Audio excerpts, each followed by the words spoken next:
This lecture is just really going to be kind of an overview of the terminology for blood gas. And of course, blood gas analysis isn't a classic clinical pathology test. You have to use a blood gas analyzer and analyze the blood immediately.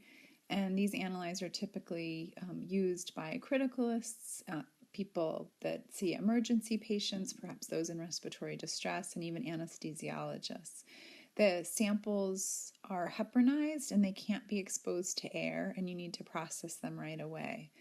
The analyzer actually measures directly a few things, and one of them is pH, and another is PCO2, and then it calculates from an equation bicarbonate.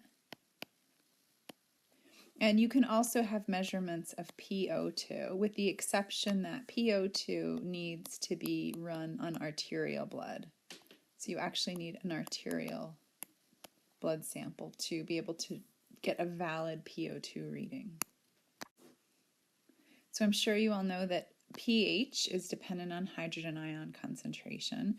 So a lot of H plus indicates that you have a decrease in pH, or leads to a decrease in pH, and we call this acidemia, which will autocorrect to academia if you type it. So that's acidemia there.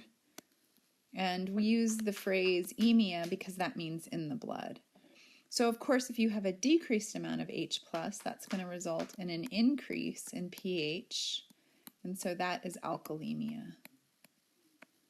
And again, emia is in the blood. And that's opposed to when we talk about the next two, we're going to talk about using the word osis, or the end part of this the word for acidosis or alkalosis, and that's for the osis part of it, because it's not necessarily talking just the blood.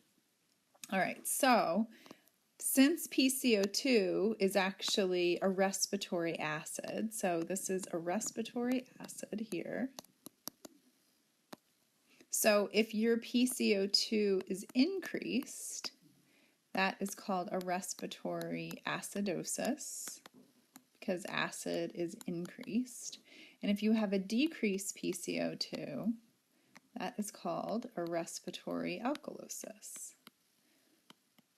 And I'm going to tell you a little bit more, remind you a little bit about PCO2 in a second, but I think it's easiest to remember that PCO2 is a respiratory acid and just think about it being increased or decreased. Now, I know you're all already experts on bicarbonate, and of course bicarbonate is metabolic because it's controlled by the kidneys, and it's a metabolic base. So easy enough, an increase in bicarbonate, which again is equivalent to that TCO2 that we were looking at on our chemistry panel, is going to be a metabolic alkalosis. And a decrease in bicarbonate, which we've seen tons of cases of this, is a metabolic acidosis. Now, of course, when we did our chemistries, we talked about the fact that a metabolic alkalosis could be due to a loss of bicarb or titration of bicarb, and that's still the case, but a blood gas isn't going to tell you anything. So you're still going to have to look on your blood work for that sodium chloride difference to support a loss if your chloride is increased. And for titrational, you're still going to have to look an increase in anion gap. So that's not going to be on a blood gas. And again, the last thing, PO2, which we're going to talk about separately, of course, is oxygenation of your blood. We're talking dissolved oxygen, and of course, we don't really care about an increase in PO2, but what we worry about is a decrease, and that is called hypoxemia. And so this has to do, again, with dissolved oxygen, not oxygen bound to red blood cells. So we'll move on and just remind ourselves about how these all work together. So a few reminders about how all of this works. So of course we have those blood buffers, which we talked about, and then we have our kidneys, and then of course we have our lungs. And I want everyone to note that this is one of my best kidney drawings yet, in case you were keeping track. But more importantly, so let's talk about how the kidneys work. So what do the kidneys do? Well, they can either excrete hydrogen ion, right? So get rid of hydrogen ion, or they can retain, so keep in the body bicarbonate, or vice versa potentially, or you can excrete bicarbonate. Usually want to conserve bicarbonate.